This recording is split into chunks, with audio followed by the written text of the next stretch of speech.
If we have genuine and great faith in the Buddha Dharma, then we are Bodhisattvas, Mahasattvas too. The Vajra Sutra says, all who hear these phrases and produce even one thought of pure faith are completely known and completely seen by the Tathagata. Only one single thought of the most pure, firm faith brings blessedness and virtue which surpasses that of one who has made enough offerings of the seven precious things to fill the great Chichiliyo cosm.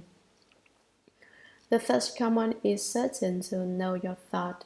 Your faith will not have been in vain. Students of the Buddha Dharma should bring forth hearts of genuine faith, and then they will be able to obtain a response. For example, there are those in this Sutra assembly who have taken ill with the flu and who have coughs. I had intended to tell them to rest, but they still grit their teeth and insist on listening to the Sutra lectures. This proves that they have genuine faith. Belief in the Buddha and the Dharma should be as genuine as that. When I was young and listening to the sutras, I too was sometimes ill, but I never failed to attend a Dharma meeting. I made up my mind that as long as I had a breath of air, I would study the Dharma. I would not rest unless I was totally bedridden and or unable to move. I never would have thought that now I would meet so many who know my sound and who also listen to the Dharma, illness and all. However, one shouldn't force things. If you are too uncomfortable, it is all right to rest. 4. They understand the great principle. What is the great principle? Above it is said that one must have great faith. In order to understand the great principle, one must do so by means of faith. In the Avatamsaka Sutra, one speaks of the four stages of faith: understanding, practice, and certification. First of all, you must believe, then you must understand. After you understand, you must put your understanding into actual practice. Through actual practice, you may gain certification. What is the great principle? I will tell you. You must understand that all living beings basically are Buddhas. That is the great principle. This refers to the first of the six levels of identity with the Buddha, that of identity with the Buddha in principle. In principle, everyone is a Buddha. However, in order to realize Buddhahood, you must cultivate. If you fail to cultivate and yet say, I am the Buddha, Buddha, Buddha, that's useless. It's like calling yourself the emperor, saying, I am the emperor, I am the emperor. But do you have subjects and ministers who are loyal to you? Do the people support you? No. Of what use is a self-proclaimed emperor? If you say that you are the Buddha, in principle you are correct, but you must specifically cultivate, otherwise you will be unable to return to the root, go back to the source, and recognize your original face. Why must one understand that all living beings are basically Buddhas? It is because the real mark of wisdom is not separate from the hearts of living beings. The wisdom of the real mark is complete with the hearts of us all. Therefore, the fourth is to understand the great principle. 5. Cultivate the great conduct which Dharmadors should one cultivate. One must diligently cultivate the 6 paramitas and the 10,000 conducts. What are the 6 paramitas? A. Giving. First of all, one must give. Giving means to give to others, not to instruct others to give to you. Some people talk a lot about giving by telling other people to give to them, but they don't give to others. Not only are they not bodhisattvas, they aren't even as good as arhats. Giving has been discussed many times. There are three kinds of giving: the giving of wealth, the giving of Dharma, the giving of fearlessness. The giving of wealth includes both inner and outer wealth. Outer wealth refers to one's kingdom and treasures, to one's wife and children. Those who practice the Bodhisattva way have no thought at all of self or others, and so they think, what is mine is yours, and what is yours I don't necessarily want. They have no mark of other and no mark of self, and so they are able to give away their kingdoms, their homes, and even their wife or children. Shakyamuni Buddha, for example, should have become a king, but he chose instead to become a monk. He had three very beautiful wives, but he didn't want them. He renounced them and let them go their way. Relinquishing the glory of royalty, he went to the Himalayas to cultivate the way. Inner wealth refers to your head. If someone wants your head, you give it up without a second thought. Your eyes. If someone wants your eyes, you also give them up. You give your brains and marrow in the same way. Head, eyes, brains and marrow, skin, blood, flesh, sinews, bones, all can be given to others.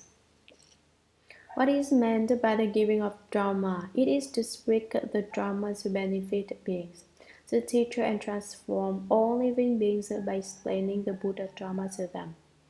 Of all the offerings, the Dharma offering is supreme. The offering of Dharma is to propagate the Buddha Dharma for the sake of all beings. Thus, students of the Buddha Dharma should learn how to lecture on the Sutras. Do not hoard a lot of wealth and fail to come to the aid of the starving masses. Those who understand the Buddha Dharma must introduce it to others. They should think, if I understand 1%, I will explain 1% to others.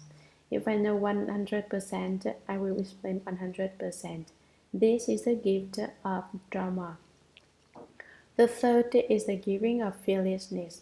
When someone encounters disasters or calamities which terrify them, at that very moment you should go to reassure them, saying, "Don't be afraid, it's not important." You certainly evoke a response because your heart is so good. Certainly nothing terrible will come of it. Having dispelled their fear, they have given the gift of fearlessness. Thus, there are three kinds of giving. B. The second perfection is that of morality. There are many different sets of moral precepts. There are the 5 precepts, the 8 precepts, the 10 precepts, and the 10 major and 48 minor bodhisattva precepts. There are also the 250 precepts for bhikshus and the 348 for bhikshunis. We should hold the precepts. See, patience. Patience is a fine quality indeed. If you are able to be patient, you possess a treasure. Haven't I said before, patience is a priceless treasure which few know how to mine. Patience is a priceless jewel, but no one knows how to use it. People may be patient once or pushing it even twice, but on the third time they blow up. Just what do you think you're doing, bullying me like that? Do you really think I'm afraid of you? I've stood for this just about long enough. Once, twice, 3 times. I have had all I can take. This is really too much. And then the fight is on. These things happen when one loses patience. Once there was an old cultivator of patience. He wrote out a sentence on a signboard and hung it on his door. He said, "My nature is like ashes." That is, his nature was like burnt out ashes and had not even a spark of fire in it. He never got angry. He worked hard and cultivated until he was very mellow, just as flexible and yielding as water. Then along came a bodhisattva to test him. He looked at the sign and said, "What does that sign say?" "It says, 'My nature is like ashes,'" replied the cultivator. A few minutes later, he again asked, "What does that sign say?" "My nature is like ashes," came the reply. A moment later, "What does that sign say?" "I can't remember clearly." "My nature is like ashes." He asked the question several thousand times, and finally the old cultivator ignited. "It says my nature is like ashes. My nature is like ashes. What are you trying to do anyway? What are you trying to prove? I'm cultivating the way. Just who are you to come and stir up trouble?" "Oh," came the reply, "it would seem that the ashes have a bit of fire in them after all." And so saying, he ascended into empty space. Who was he? He was a Kwanshin Bodhisattva, and he had come to test the cultivator. But after several decades of cultivating a nature like ashes, he flunked the test. Kwanin Bodhisattva said, "You'd better cultivate some more. I'll be back in another 20 years to see you again." See, it's not easy. Patience means that you have no temper. When I was a disciple, I never dared get angry, whether I was in my teacher's presence or not. Why? Because my teacher wasn't stern like I am. He was very compassionate. If I got angry, he would refuse to eat. He'd say, "I haven't done a good job teaching my disciples, so I won't eat." Because of this, I didn't dare get angry. Did I have a temper? My temper was huge, bigger than anyone's. But because I left home to cultivate it, I learned to control it. So now in America, I have just accepted 3 Americans as left home disciples. Before they left home, they weren't bad tempered, but now that they haven't learned anything except how to get angry. They have mastered the art of blowing their tops. Yesterday, 2 of them came complaining to me. One said that the other had gotten angry, and the other said that the first one had gotten angry. In the end, who did get angry? I don't care, but I decided to establish a rule which I announced yesterday and announced again last night and will repeat once again this evening.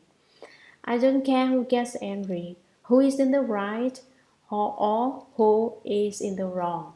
But whoever gets angry must kneel in front of the Buddhas for a day and a night, 24 hours. During this time, they are not allowed to rise, either to go to the bathroom, eat, drink, or sleep. That's my rule. And if you don't kneel before the Buddhas, I will do it for myself, for you myself. Try it and see. But not only does the one who gets angry have to kneel, all of the disciples, that is, the 3 Americans, all have to kneel together, which means that the 2 who did not get angry also have to kneel. But that's unjust. You say, if only one gets angry, why should the other 2 also have to kneel? If you are worried about justice, you should be informed that there simply is no justice in this world.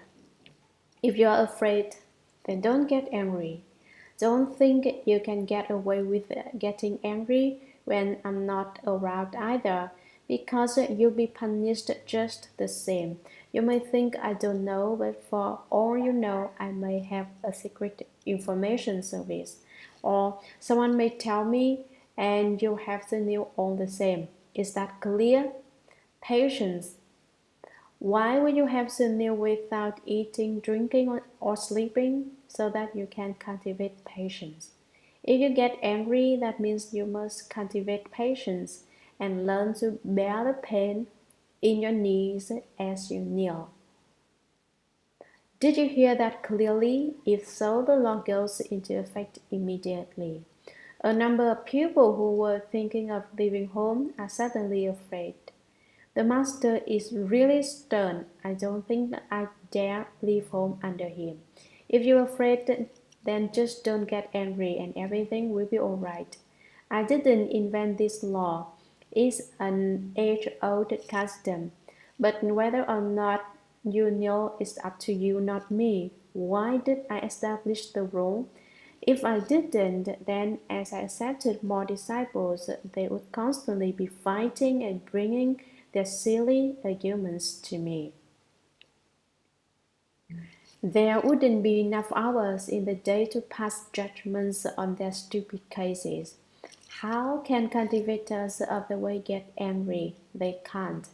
If, as a teacher, you get angry at your disciples, that's permissible. But to get angry at one's peers is not. Patience is a priceless gem, which few know how to mine.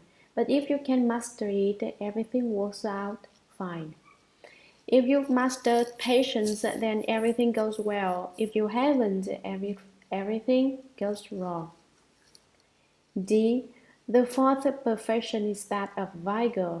Last summer, one of my disciples spoke about vigor, and now he is being vigorous because he has come to the lecture, illness and all. There are two types of vigor, bodily and mental. Bodily vigor refers to bowing to the Buddhas, reciting sutras and holding mantras, working hard at cultivation and never ever relaxing, sleeping less too. It's no easy matter to be a monk. You can't just sleep all day. Vigor by day and vigor by night. Those who vigorously apply genuine effort do not just put on a show for other people. They cultivate vigorously, whether anyone is looking or not. The work of cultivation is done for oneself. It is not done as a show. You must be vigorous. E. The fifth perfection is dhyana samadhi. This refers to cultivating skill in investigating dhyana meditation.